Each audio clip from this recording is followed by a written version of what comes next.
Okay, right here is a 1978 Clark, Michigan 275B. Beginning in 1965, Clark Equipment Company announced its new Series 3 wheel loaders, all featuring an articulated steering frame, one of which was the 275A Series 3, which replaced the older rigid frame 275A model, which had been in production since 1957. Later on, in 1970, Clark introduced the 275B model as a replacement for the older 275A Series 3.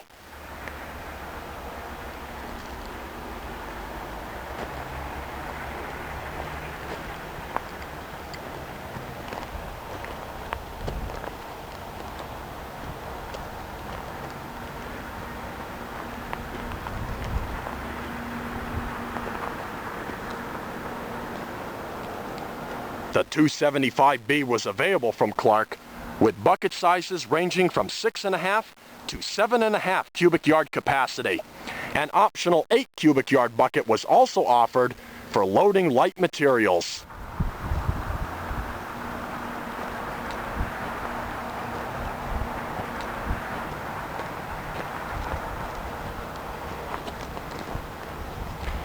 To help give you an idea of the size of a 275B, this loader measures 12 feet 10 inches tall from the ground to the top of the operator's cab and 11 feet 6 inches wide.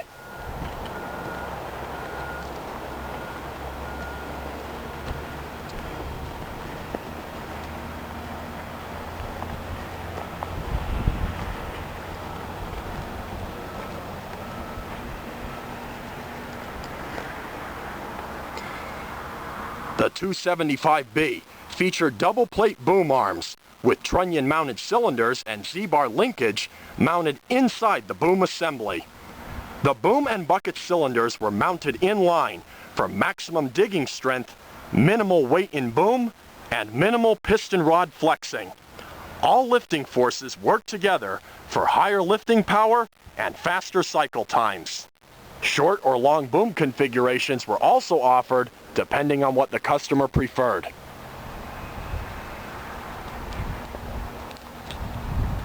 The 275B was equipped with full floating planetary drive axles with a single piece cast steel housing and Clark limited slip differentials in both the front and rear axles.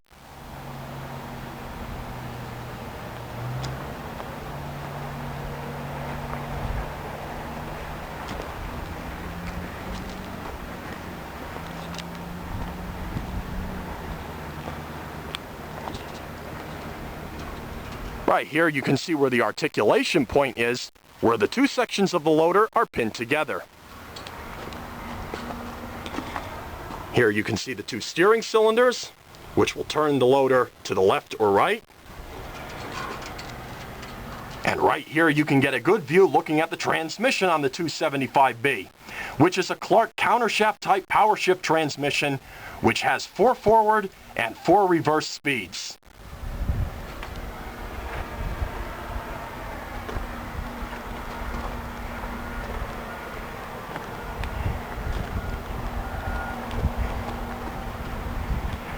Mounted on the left side of this loader is the diesel fuel tank, which you can see right here, which holds 165 gallons of fuel.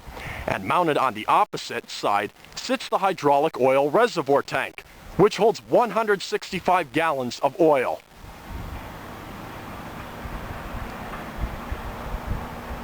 Now let's go up top.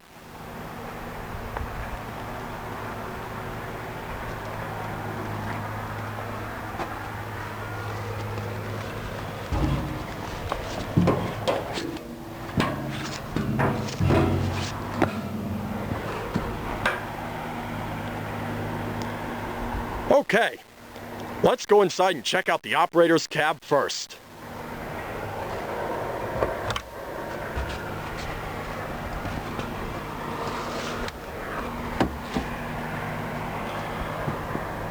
From here you can get a good overview inside the operator's cab of the 275B.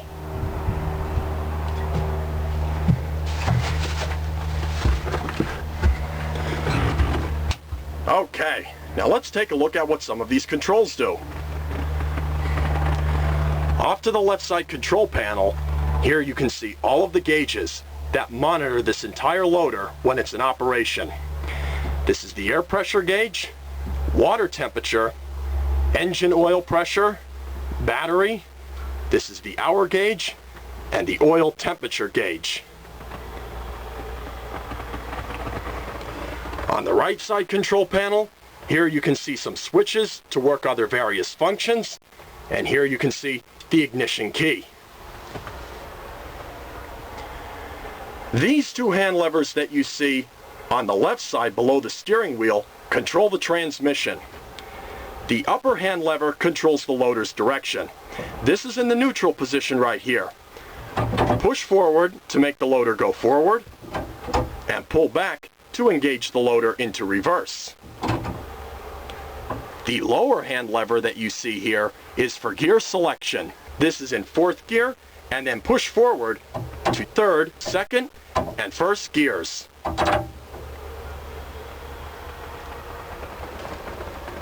The two hand levers that you see over here on the right side control all the digging functions of the loader attachment in the front. The right hand lever controls the boom. Pull back to hoist and push forward to lower. The left hand lever controls the bucket. Pull back to curl and push forward to dump. The 275B featured a bucket leveler, which automatically stops the bucket at level dig position as the boom lowers, and a boom kickout, which automatically stops the boom at a predetermined height, allowing the operator to focus on steering and maneuvering the loader. And from right here you can get a crystal clear view of what the operator would see if he were running a 275B.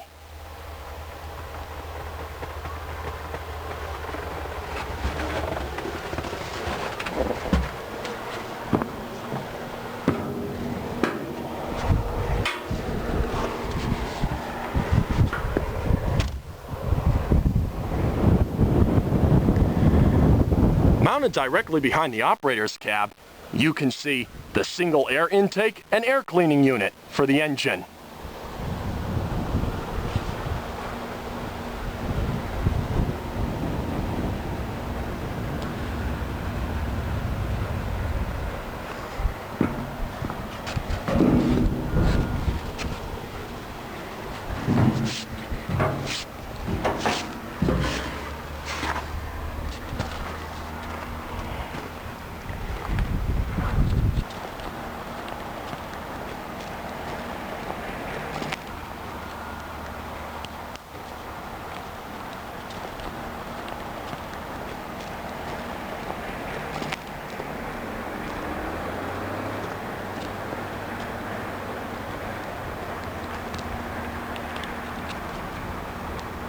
Now, let's go up and check out the powering system on this loader.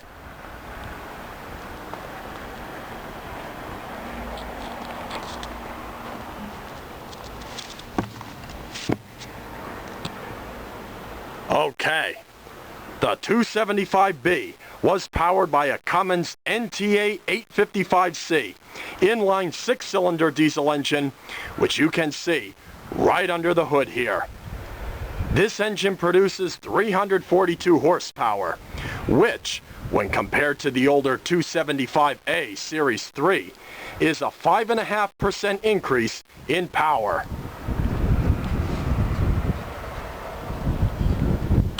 Here you can see the Clark single-phase torque converter, which feeds directly into the transmission. And driven off the torque converter are two tandem gear-type hydraulic pumps, one to power the steering and the other to power the attachment, one of which you can see right here.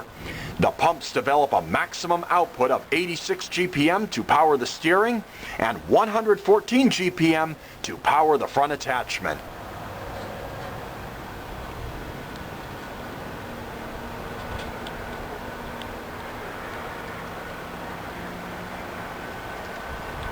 And back here, you can see the engine radiator.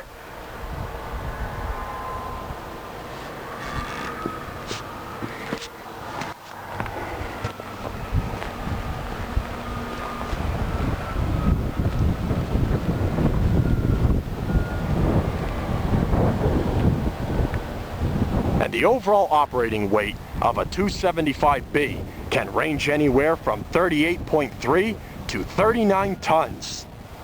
The 275B remained in production until 1980, when it was replaced with the 275C model, which featured an increase in power achieved from a new Cummins KT19C diesel engine, rated at 360 horsepower at 2100 RPM. Clark began to suffer like many other equipment manufacturers during the 1980s economic recession. In 1981, Clark withdrew from the scraper and grader market. In 1984, following the acquisition of the Euclid truck line from Daimler-Benz, Clark Michigan Company formed a partnership with Volvo BM of Sweden. This effectively led to the formation of the VME Group in 1985, which Clark Michigan had become a subsidiary of. Under VME, the 275 series continued with the launch of the L270, which replaced the older 275C in 1987. By 1994, the Michigan name had been dropped in favor of Volvo. Volvo purchased the remaining shares of Clark in 1995, at which point VME Americas Incorporated became Volvo Equipment Company, thus ending Clark's 41-year involvement in the wheel loader business. But there she is, a 1978 Clark Michigan 275B.